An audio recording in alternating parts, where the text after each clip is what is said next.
I'm twice your age. I am old enough to be your father. You must obey me in everything and obey me," yelled Igor. Ksyusha, huddled on the couch, trying to be as inconspicuous as possible. "Do you forget the shit I pulled you out of? If it weren't for me, you'd still be a rustic bumpkin," continued to rage Igor, so quickly got up and went to get me a beer. "Do not you see? My husband bad." Ksyusha jumped up from the couch and ran out of the apartment, trying not to literally fall into the hot hand of her husband. And now, the question arises, why did she have to tell him not to take a hangover? After all, she knew that with a hangover, Igor is always angry and quick to punish. But lately her frequent drinking had taken its toll. Igor became increasingly dizzy, and a couple of weeks ago, his legs failed. A very frightened Ksyusha called a doctor. He shook his head and prescribed medicine. "I would recommend you, Igor Vasilievich, to give up alcohol. After all, you are not at that age, and your health is severely undermined." The elderly doctor looked at Igor reproachfully. "Come on, doc. What are you talking about? I just work like a horse, day and night. I've got a young wife. I provide for her during the day and satisfy her at night. That's why I work so hard. That's all right. I'll take your pills, and I'll be as good as new again." The doctor left, and Ksyusha bitterly grinned. Igor was fired from his job, so he finished his work. About nightly gratification remained only a memory. Her husband just could not, though he tried from time to time. Ksyusha grew up in a big family in a small village a few hundred kilometers from the regional center. Her mother was steadily giving birth to more and more offspring, and since Ksyusha was the eldest, the care of her brothers and sisters fell on her shoulders. Her mother was the best milkmaid in the small village farm, and she was afraid of losing such a high rank. So almost immediately after the next birth, she ran to work, where she was busy from early morning until late evening. The father did not consider it necessary to deal with the children at all, deciding that he had done enough already, having conceived them. In spite of such a workload, Ksyusha studied excellently, much to the delight of her teachers. They prophesied her a gold medal and admission to a good institute. But the girl had other plans. After 9th grade, she applied to medical school, easily accepted, did not hesitate, left for the big city. She never again appeared in her village. It was very difficult at first. Ksyusha had no one to help her, and she had to live on something. After school, the girl had to take odd part-time jobs to make ends meet. By the end of the first year, one of the teachers noticed the pale and haggard look of the girl. Calling her to him after class, asked her about everything. Ksyusha honestly told everything. The astonished teacher immediately dialed someone's number, and a few minutes later Ksyusha was taken to a nearby hospital as a nurse. "I could also offer you a couple of hours a day as a laboratory assistant, if you do not find it very tedious," said the teacher, looking at Ksyusha. "Come on." The girl rejoiced. "Of course I agree. That's good." Now the girl had a full-time job and a small but steady income. Her teacher also allowed her to skip classes when she had a day shift at the hospital. After graduation, Ksyusha continued to work at the same hospital, only as a nurse, simultaneously studying to be a paramedic.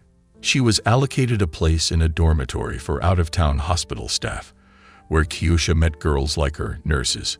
Her roommates finally opened her up to city life. Ksyusha started going to cinemas, museums, theaters, and exhibitions. Sometimes she and the girls would join them for get-togethers in a cafe. And in one of these gatherings, she met Igor. Tall, thin man, with a hussar mustache and suave manners, immediately won unspoiled male attention. Ksyusha. Even the large age difference, 20 years, did not embarrass her. Igor immediately took the initiative into their own hands. He himself planned where to go on a date, what to order in a cafe, and even how to dress for these dates. Ksyusha. But this did not embarrass the girl. For the first time in her life, someone cared about her. Girlfriends, finding out about her boyfriend, did their best to dissuade her from going out with him. "Ksyusha, you're crazy," convinced her Katerina. the longest working in the hospital. Even apart from the fact that he is old for you, he is inadequate, and all who know him talk about it. His wife ran away from him with a baby in her arms. A long time ago, of course. He's been hitting on young girls ever since, and they say he's a drunkard too. Ksyusha, leave him alone. Our paramedic, Demachka, is looking at you. Girls, don't you understand? He's the kindest and most caring man in the world. You should know how he takes care of me. He tells you what to wear and what to eat. Is that what you call caring? Katerina sniggered. But a couple of months later, Igor and Ksyusha quietly got married, and Ksyusha went to live with Igor. At the wedding, Igor gave Ksyusha registration in his apartment, which she did not fail to brag to his girlfriends. But they did not share her delight. Ksyusha complained to Igor, "What do you want from these girls? They just envy you that you grabbed a normal city man with an apartment, and he even registered you in this apartment," disdainfully replied Igor. "And in general, come on, stop communicating with these profirsets. You now have a husband, so he and communicate." From that day, all of Ksyusha's movements and actions were under strict control of Igor. Her husband forced her to switch from shift work to a 5-day shift. He would bring her to work and take her home from work, where she would cook, wash, clean, while Igor relaxed with a bottle of beer on the couch. "I'm working and I'm tired. I need to rest," he'd say. "And all you do there is talk to girls. And anyway, I'm providing for you, so I give you all my salary." Ksyusha objected and immediately regretted it. Igor's eyes filled with blood, and he yelled, "What are you giving me?" "These pennies. So I registered you. I made you conditions. Otherwise, you'd be living in your own shack right now. If I had stayed to work shifts, my salary would have been much higher." A slap in the face made Ksyusha shut up, and then she wouldn't cross her husband again. "Are you out of your mind? You should be pleasuring your husband, not making out with somebody you don't know. You think I don't know what you guys do on your shifts?" Only now Ksyusha realized what Katerina was trying to protect her from. But it was very late.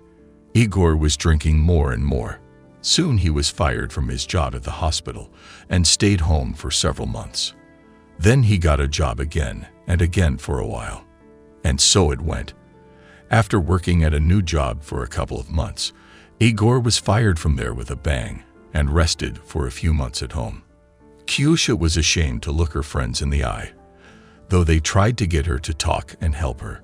So 3 years passed. In spite of the doctor's warnings, Igor continued to drink.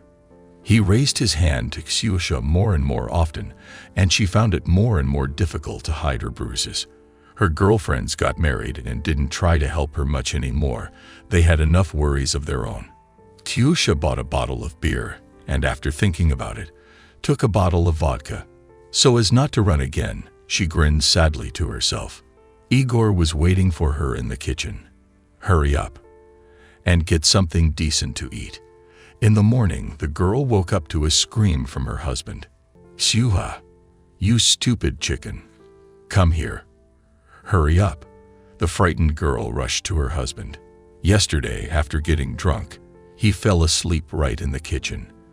Running into the kitchen, Ksenia saw a huge stinking puddle in which her husband was lying.